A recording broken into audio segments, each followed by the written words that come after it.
What's going on, guys? It's Greg here, and you're watching the Urban Survival Get Home series. And I'm going to talk to you guys about self-defense today and items that you want to have with you, for self-defense purposes when you're trying to get home from a large city or population center. There's certain things that you want to have with you to protect yourself. So I'm going to start from left to right.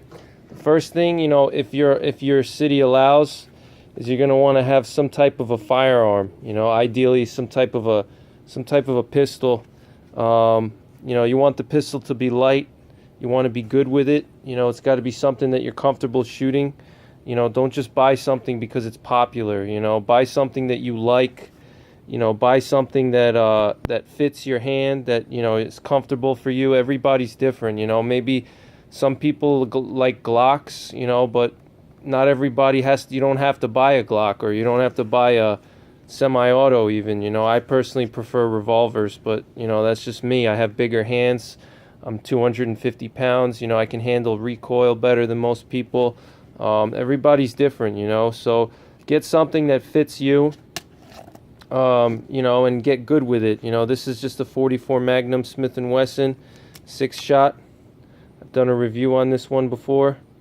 You want your sidearm to be reliable, and you're going to want your sidearm to be comfortable. You're going to want to be comfortable to hold, comfortable to shoot, comfortable to point. You want it to be reliable, so you want to have a nice, reliable sidearm. Ideally, if you can, and you want to get yourself a good holster, that works for you. Everybody has different body types. Everybody's different. So, maybe one holster may work for me, but it may not work for you. I personally like to just have an old school leather holster, and I just carry it strong side. So that would be the first thing if you can. Now, keep in mind, every city is different. Some cities they don't allow firearms, or it's almost impossible to get one. So every city is different. Every city's different. So do what, if you can't get a pistol. I'm not saying that you should break the law and get yourself a pistol. And carry it with you illegally. That's not what I'm saying. What I'm saying is you want to carry something that you're legally allowed to carry. And that you have a permit for. You don't want to carry anything illegally. I'm not condoning illegal behavior or any kind of illegal activities. So, get yourself a concealed carry license if you can in your city that you work or live in, and carry a sidearm that's reliable, that you're good with, that you can practice with, that's comfortable for you, it's reliable. Like I said, what one pistol may be good for someone, and for another person it may not be good for them based on a variety of factors. So pick something that you like, do some research, because it's going to be your lifesaver. You don't want to just do what everybody else does and follow the crowd. Research, spend time researching different pistols, and figure out what you like and what works for you. That's my main suggestion to you guys. And same thing with holsters. Do your research on holsters. Pick a holster that works for you. Everybody likes to carry it differently. There's no better way. Every type of holster and the way you carry it has its pluses and minuses. So just keep that in mind. There's no best way. The second item that you want to have, again, it depends on the legality, is you're going to want to have a fixed blade knife. You're going to want to have a fixed blade knife of some sort. This is a Benchmade knife. A fixed blade knife has a lot of uses, not just for self-defense, but a fixed blade knife is very good for self-defense. If you have to protect yourself.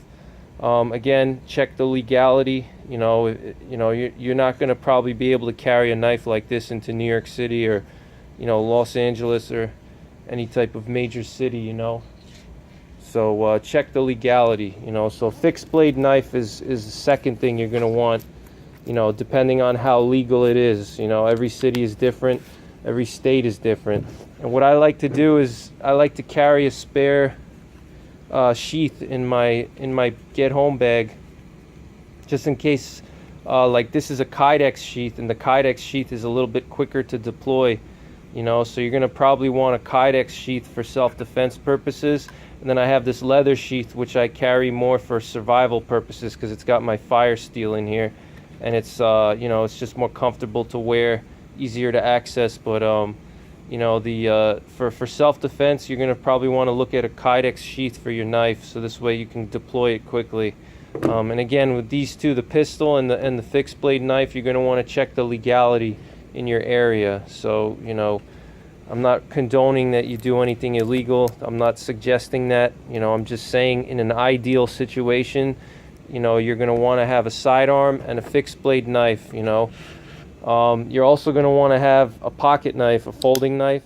This is just an old Gerber folding knife. It's got a serrations here. It's got a bottle opener here. It's got a blade here. You always want to have a folding knife because, number one, if your fixed blade knife is illegal, then you're gonna want to have some type of a knife, right? So a folding knife, like this one is, I think it's like a 3-inch blade. This is legal in most cities, even New York City, I believe.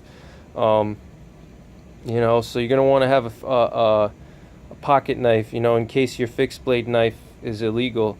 Then you're gonna want to have a legal folding knife. But even if you have legality in your area for a fixed blade knife, you're still going to want to have a folding knife as a backup in case you lose your fixed blade knife, something happens, let's say you drop it or somehow it gets lost.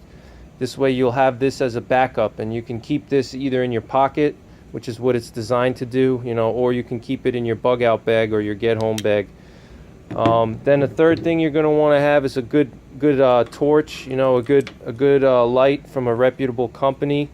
This is the Phoenix TK09. I've done a review on it. It's got a red filter on it right now, but for self-defense purposes, I would take the filter off, and then I would have a really bright light that I could use to search an area, to check and make sure that there's nobody around. If I feel like I'm in a dangerous area and I feel that it's dark and I'm afraid someone's going to jump me or something, then I'll have this light here, and this light is very bright. It also has a strobe mode. I can use the strobe mode to to blind people.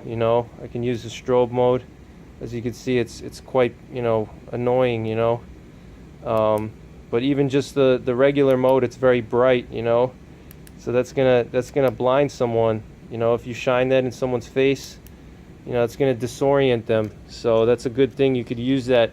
Let's say like you have somebody coming at you and it's in a dark area.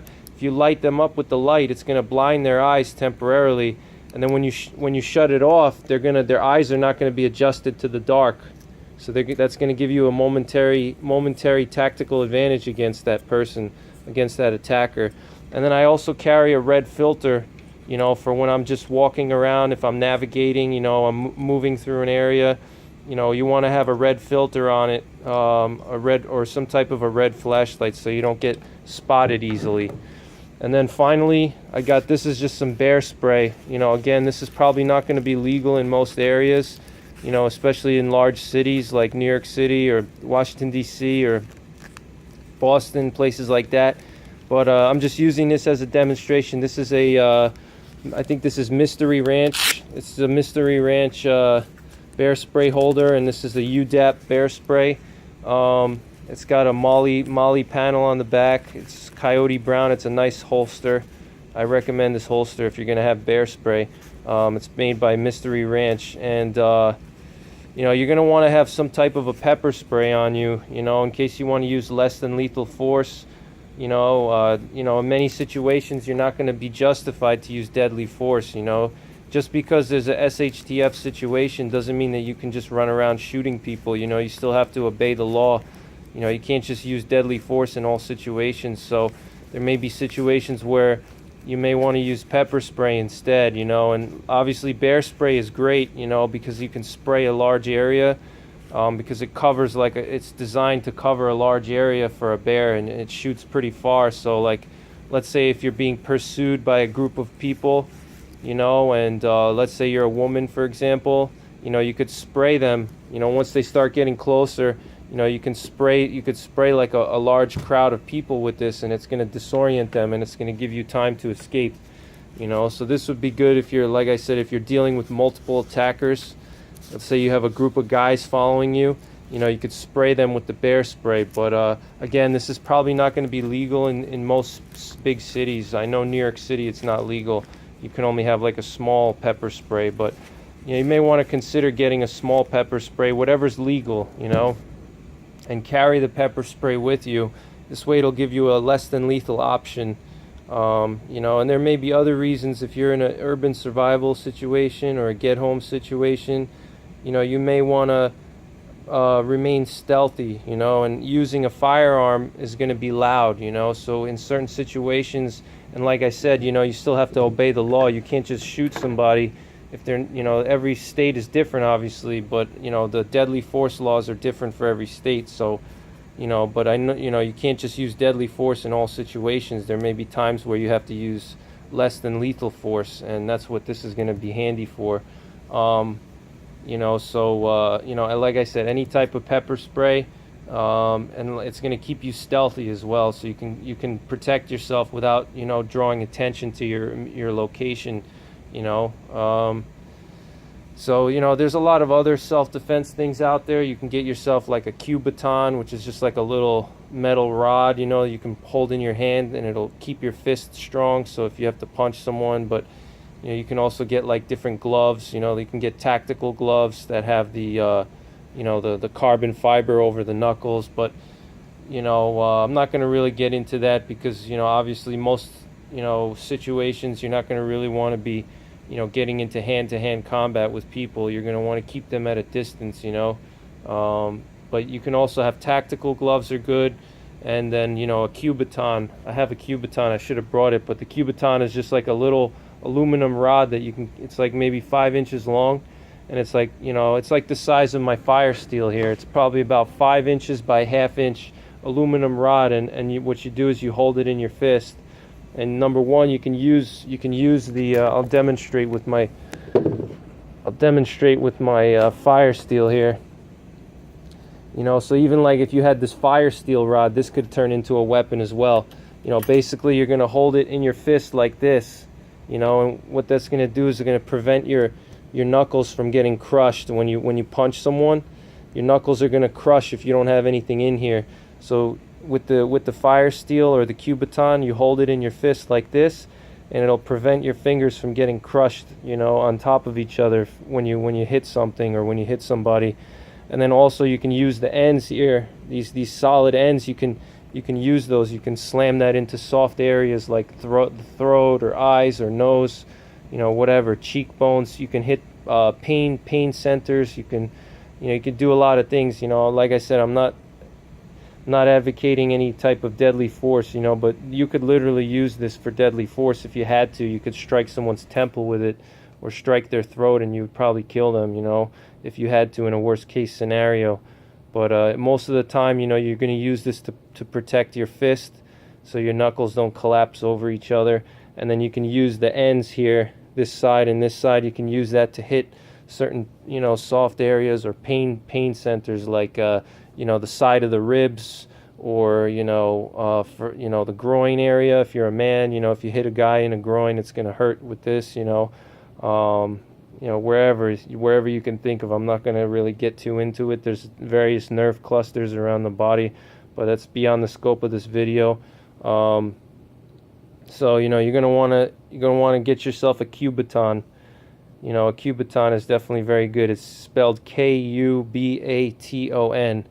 I should have brought it. It's upstairs. I didn't bring it. I forgot to bring it. So, you know, Kubotan is very useful. You can also use it to break out glass as well. You know, if you have to punch out glass, you can hit the glass with the end of the Kubotan. But you know, you could also use your fire steel as well. So that's basically it, guys. Thanks for watching, and I'll see you in the next part. Take care.